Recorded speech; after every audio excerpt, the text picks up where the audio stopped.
ఈ రోజు మనం చాలా ముఖ్యమైన డిప్లొమాటిక్ ఈవెంట్ గురించి తెలుసుకోబోతున్నాం. అది 2025 ఆగస్ట్ అంటే ఈ రోజు జరిగిన ఇండియా జపాన్ 15th సమిట్. ఇది కేవలం ఒక సాధారణమైన మీటింగ్ కాదు. ఏషియాలో చాలా ప్రభావితమైన డెమోక్రసీల మధ్య ఉన్న special strategic and global partnership కొత్తగా నిర్ణయించే ఒక గొప్ప విషయం ఇది. ఇండియా మరియు జపాన్ మధ్య ఉన్న ఫ్రెండ్షిప్ కొన్ని సంవత్సరాలుగా మంచిగా ఉంది. దానికి మూలం కల్చర్ మరియు సివిలైజేషన్ టైస్. దీంట్లో ముఖ్యంగా బుద్ధిజం ప్రభావం చూపిస్తుంది. పోస్ట్ వరల్డ్ వార్ 2 తర్వాత ఈ బంధం 2000 లో ఒక గ్లోబల్ పార్ట్నర్షిప్ గా మొదలయ్యింది. 2006 లో స్ట్రాటజిక్ అండ్ గ్లోబల్ పార్ట్నర్షిప్ గా మారింది. 2014 నుంచి ఇప్పుడున్న ప్రస్తుతం స్టేట్ వరకు special strategic and global partnership గా మారింది. మన ప్రధానమంత్రి నరేంద్ర మోడీ గారు 2014 నుంచి చూస్తే ఇది ఇండియా నుంచి జపాన్ కి 8వ జపాన్ పర్యటన. జపాన్ లో కూడా కొత్త నాయకుడు వచ్చారు, ప్రైమ్ మినిస్టర్ షిగెరు ఇషిబా. ఈయన రక్షణ మరియు జాతీయ భద్రతల్లో ఆసక్తి చూపిస్తారు. ఈ మీటింగ్ లో ఇండో స్పెసిఫిక్ లో ఉన్న టెన్షన్స్, ఎకనామిక్ సెక్యూరిటీ గురించి మరియు చైనా ప్రభావం పెరుగుతున్న పరిస్థితుల మధ్య జరిగింది. ఈ సమిట్ ద్వారా long term economic growth, national security protection మరియు ఇండియాని ఒక ముఖ్యమైన గ్లోబల్ పవర్ గా ఎస్టాబ్లిష్ చేయాలని ప్లాన్. అందుకే ఈ నెల 2025 లో జరిగిన ఒక సమిట్ ని ఒక మైల్ స్టోన్ లా చూస్తున్నారు. ఇది కేవలం ఫ్రెండ్షిప్ గురించి మాత్రమే కాదు, వచ్చే దశాబ్దం పాటు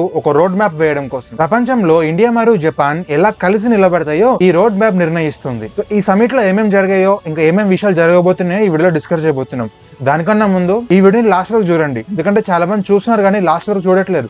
లాస్ట్ వరకు చూస్తేనే కదా నేను ఏం చెప్తున్నాను మీకు అర్థమవుతుంది. అలాగే కింద ఉన్న సబ్స్క్రైబ్ బటన్ ని నొక్కి పెట్టుకోండి. ఇక వీడియోలోకి వెళ్ళిపోతే, డెమోక్రసీలో మాటల కంటే సింబాలిజం ఎక్కువగా మాట్లాడుతుంది. మరియు ఈ సమిట్ ఇండియా ఇంకా జపాన్ మధ్య ఉన్న ట్రస్ట్, ఫ్రెండ్షిప్ మరియు షేర్డ్ వాల్యూస్ లాంటి విషయాలని హైలైట్ చేయడానికి చాలా జాగ్రత్తగా నిర్మించబడింది. ఇది ముఖ్యంగా 2 నగరాల్లో జరిగింది, ఒకటి టోకియో మరియు సెండై. ఈ ఊరికి ఒక ప్రత్యేకమైన చరిత్ర ఉంది. మాసుమియో అనే సమురాయ్ ఈ ఊరికి దేవుడు లాంటి వారు. సో రోమ్ లో ఉన్న వాళ్ళకి ఒక మెసేజ్ పంపించాడు. అప్పట్లో జపాన్ ప్రపంచానికి చేసుకున్న ఆహ్వానానికి ఇది ఒక ప్రతీక. టోకియో మరియు సెండై ఈ రెండింటిని ఎంచుకోవడం ద్వారా జపాన్ ఒక స్పష్టమైన సందేశం పంపించింది. సంప్రదాయం మరియు భవిష్యత్తు ఈ రెండింటిని సంబంధించిందని సింబాలిక్ గా చెప్తున్నారు. మోడీ గారికి ఇచ్చిన స్వాగతం కేవలం సెరమోనియల్ లాగా లేదు, అది ఒక పర్సనల్ లాగా ఉంది. ఎందుకంటే జపాన్ లో ఉన్న భారతీయులు మోడీ గారికి గాయత్రి మంత్రం అండ్ కొన్ని ట్రెడిషనల్ సాంగ్స్ తో స్వాగతం పలికారు. ఇది కేవలం మన సంస్కృతి గౌరవం గురించి కాదు, రాజకీయాలు మరియు ఆర్థిక విషయాలకు మించి ఈ 2 దేశాలు కలుపుతున్న నాగరికత సంబంధాలకు ఇది ఒక గుర్తు. సో మన ఇండియా ప్రధానమంత్రి మోడీ గారిని గౌరవంగా స్వాగతం పలికిన తర్వాత జపాన్ కి చెందిన ప్రైమ్ మినిస్టర్ మరియు మోడీ గారు కలిసి డిన్నర్ లో పాల్గొన్నారు. అక్కడే స్ట్రాటజిక్ గా చర్చలు స్టార్ట్ అయ్యాయి. అవేంటో ఇప్పుడు చూద్దాం. సో జపాన్ ప్రధాని ఇషిబా మరియు మోడీ గారు జపాన్ యొక్క ఐకానిక్ హై స్పీడ్ ట్రైన్ ని కలిసి వెక్కారు. ఇది ప్రిసిషన్, ట్రస్ట్ మరియు ప్రోగ్రెస్ కి ఒక నేషనల్ సింబల్. ఎందుకంటే ఇండియాలో మొదటి హై స్పీడ్ ట్రైన్ ప్రాజెక్ట్ ని నిర్మిస్తుంది జపాన్. సో అలా 2 దేశాల ప్రధానమంత్రులు పక్క పక్కనే కూర్చొని ఈ ప్రపంచానికి స్పష్టంగా ఒక మెసేజ్ నిచ్చారు. ఇండియా ఇంకా జపాన్ కలిసి ఒక ఫాస్ట్ ట్రాక్ మీద ఉన్నాయని. ఈ గెస్టర్స్ చాలా చిన్నవిగా అనిపించవచ్చు, కానీ డిప్లొమసీలో ఆప్టిక్స్ ముఖ్యం. ఒక హ్యాండ్ షేక్, ఒక షేర్డ్ మీల్, ఒక ట్రైన్ రైడ్, ఇవన్నీ కాన్ఫిడెన్స్ మరియు ఒక ట్రస్ట్ యొక్క సిగ్నల్స్ ని పంపిస్తాయి. ఆ సమిట్ లో జరిగిన ముఖ్యమైన విషయాలు ఏంటంటే మెయిన్ గా 8 పాయింట్స్, 8 డైరెక్షన్స్ ఉన్నాయి. 2025 ఇండియా జపాన్ సమిట్ లో ఒక ముఖ్యమైన డాక్యుమెంట్ రిలీజ్ చేసింది, the new 10-year joint vision. ఇది ఒక నార్మల్ డిప్లొమాటిక్ పేపర్ కాదు, ఇది 2035 వరకు ఇండియా జపాన్ సంబంధాలు ఎలా నడవాలని ఒక రోడ్ మ్యాప్ లాగా తయారు చేశారు. అందులో first the economic and investment. Japan ఎప్పటి నుంచో ఇండియాలో అతిపెద్ద ఇన్వెస్టర్ గా ఉంది. అది ఢిల్లీ మెట్రో అవ్వచ్చు, ఢిల్లీ ముంబై ఇండస్ట్రియల్ కారిడార్ అవ్వచ్చు, లేదా ముంబై అమిహాబాద్ బుల్లెట్ ట్రైన్ అవ్వచ్చు. సో ఈ first direction manufacturing, startups, green project వీటిల్లో కొత్త ఛాన్సెస్ ని క్రియేట్ చేశాయి. సో దీనివల్ల ఇండియాకి గ్రోత్ అండ్ స్టెబిలిటీ, జపాన్ కి మాత్రం ఒక స్టేబుల్ పార్ట్నర్షిప్ ఇన్ ఏషియా. రెండోది economic security. Semiconductors, rare earth, clean energy minerals లాంటివి మనకు ఎక్కువగా చైనా దగ్గర నుంచి వస్తాయి. సో దానివల్ల మనం చైనా పైన డిపెండ్ అవుతాం. పాండమిక్ టైంలో చాలా ప్రాబ్లం వచ్చింది. ఇండియా జపాన్ ఇప్పుడు కలిసి safe and strong supply chain build చేయాలని డిసైడ్ అయ్యారు. అలా థర్డ్ డైరెక్షన్ వచ్చేసి మొబిలిటీ. హై స్పీడ్ ట్రైన్ నుంచి స్మార్ట్ సిటీ ప్రాజెక్ట్ వరకు ఫోకస్ అంతా ప్రజలను, సరుకులను వేగంగా, సురక్షితంగా మరియు అట్మాస్ఫియర్ కి హాని కలగకుండా మూవ్ చేయడం మీద ఉంది. ఇండియాలో సెంకెన్షన్ ప్రాజెక్ట్ కేవలం ఒక ఆరంభం మాత్రమే. ఆ బుక్ లో ఉన్న 4th point, 4th direction economical sustainability. మన భారతదేశం ముందుకెళ్ళాలి కానీ నేచర్ కి డ్యామేజ్ అవ్వకూడదు. అందుకని renewable energy, clean transport, energy efficiency కి ఎక్కువగా ఫోకస్ చేస్తున్నారు. ఆ బుక్ లో ఉన్న 5th direction technology and innovations. AI, quantum computing, biotech, space research అన్ని ఇంక్లూడ్ చేస్తున్నాయి. జపాన్ కి ప్రెసిషన్ టెక్నాలజీ ఉంది, ఇండియాకి డిజిటల్ స్కేల్ ఉంది. కలిసి వర్క్ చేస్తే పవర్ఫుల్ కాంబినేషన్ బిల్డ్ అవుతుంది. ఆ బుక్ లో ఉన్న 5th direction health and well being. Covid pandemic తర్వాత హెల్త్ సెక్యూరిటీకి చాలా ఇంపార్టెన్స్ పెరిగింది. Vaccines, pharma, medical devices, elderly care లో ఇండియా, జపాన్ కలిసి వర్క్ చేస్తాయి. ఇది జపాన్ కి చాలా ఇంపార్టెంట్, ఎందుకంటే జపాన్ లో ఎక్కువగా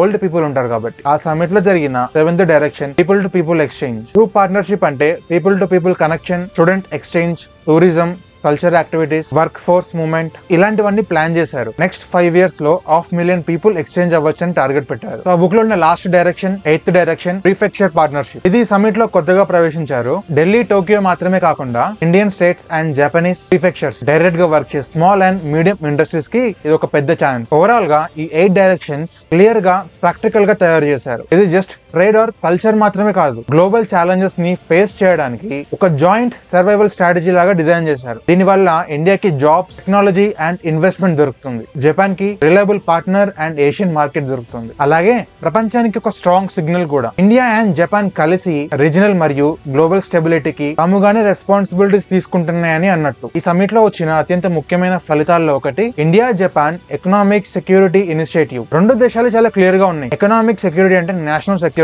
అని. సో దీని ఫోకస్ 5 కీలకమైన రంగాల్లో ఉంది. Semi conductors, critical minerals, pharmaceuticals, ICT మరియు టెలికాం, అలాగే క్లీన్ ఎనర్జీ కూడా. ఇవి మోడర్న్ ఎకనామిక్ కి బ్యాక్ బోన్ లాగా ఉంటాయి. ఇండియా మరియు జపాన్ రెండు కూడా డిసైడ్ అయ్యి ఎక్కువ చైనా మీద డిపెండ్ అవ్వకుండా తమకు తాముగానే డీల్ చేసుకోవాలని ఒప్పుకున్నారు.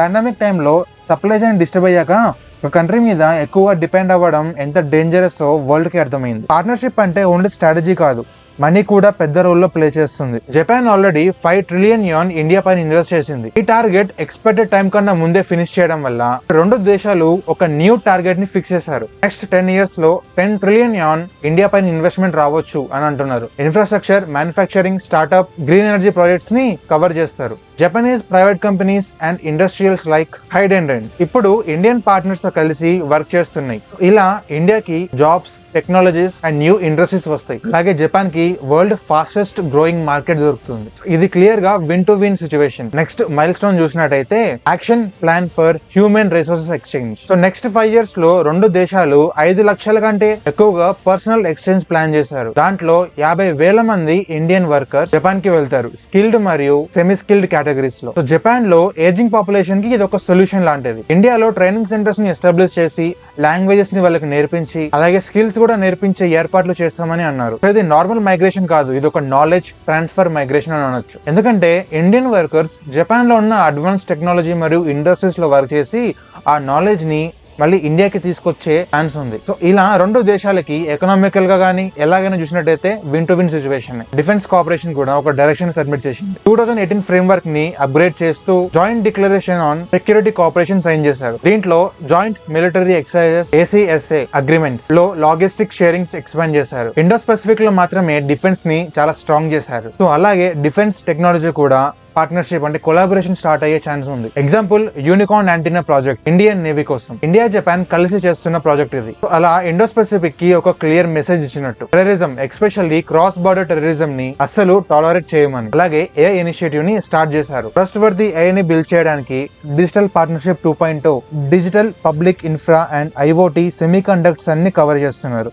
స్పేస్ లో ఇస్రో అండ్ JAXA కలిసి లూనార్ ఎక్స్ప్లోరేషన్ మీద వర్క్ చేస్తున్నాయి. చంద్రయాన్ 5 తో లింక్ ఉందని అంటున్నారు. సెమీ కండక్టర్స్ లో Japan Tokyo electrons and India Tata కలిసి first semiconductor packaging plant start చేస్తున్నాయి. ఇవి జస్ట్ ప్రాజెక్ట్స్ కాదు, long term innovations ecosystem build చేయడానికి ఒక స్టెప్. డిప్లొమసీ ఇప్పుడు లీడర్ లెవెల్లో మాత్రమే కాదు, గ్రాస్ రూట్ లెవెల్లో కూడా రీచ్ అవుతుంది. సమిట్ లో PM మోడీ గారు 16 జాపనీస్ గవర్నర్ ని కలిసి స్టేట్ పార్ట్నర్షిప్ ఇనిషియేటివ్ స్టార్ట్ చేశారు. Simple idea, India states and Japanese religion direct గా కనెక్ట్ అవ్వాలి. SMEs, local industries, cultural exchange కి పెద్ద ఛాన్స్. ఆల్రెడీ అన్సై ఇలాంటి రీజియన్స్ లో ఎక్స్ప్లోర్ అవుతున్నాయి. ఈ బాటమ్ అప్ డిప్లొమసీ వల్ల పార్ట్నర్షిప్ సెంట్రల్ గవర్నమెంట్ తో లిమిటెడ్ కాకుండా వైడ్ గా స్ప్రెడ్ అవుతుంది. ఈ సమ్మిట్ లో రెండు దేశాలు క్లియర్ గా పాత్ ని షేర్ చేసుకున్నాయి. ఆల్రెడీ ఇన్స్టిట్యూషనల్ మెకానిజం రెడీ ఉన్నాయి. NSA లెవెల్లో టాక్స్ జరుగుతున్నాయి అని అంటున్నారు. Annual mobility review, 70+ working groups. PM Modi గారు జపాన్ యొక్క ప్రైమ్ మినిస్టర్ ని మన ఇండియాకి ఇన్వైట్ చేశారు నెక్స్ట్ ఇయర్ 2026 లో. ఇలా చేసినందుకు క్లియర్ మెసేజ్ ఏంటంటే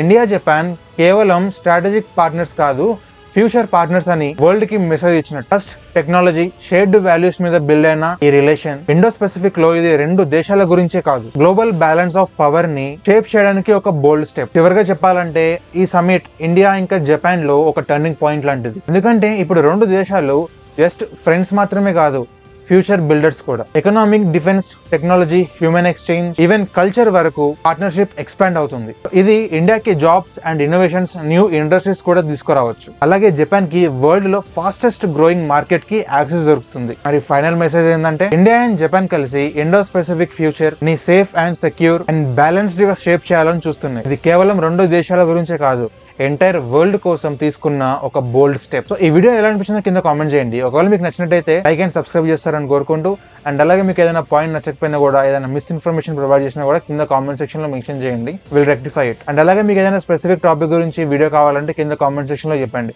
నేను కంపల్సరీ నెక్స్ట్ వీడియోలో చేయడానికి అయితే ప్రయత్నిస్తాను. అండ్ అలాగే క్వశ్చన్స్ కానివ్వండి, కంప్లైంట్స్ కానివ్వండి, ఏమున్నా కామెంట్ సెక్షన్ ఎప్పుడు ఓపెన్ ఉంటుంది.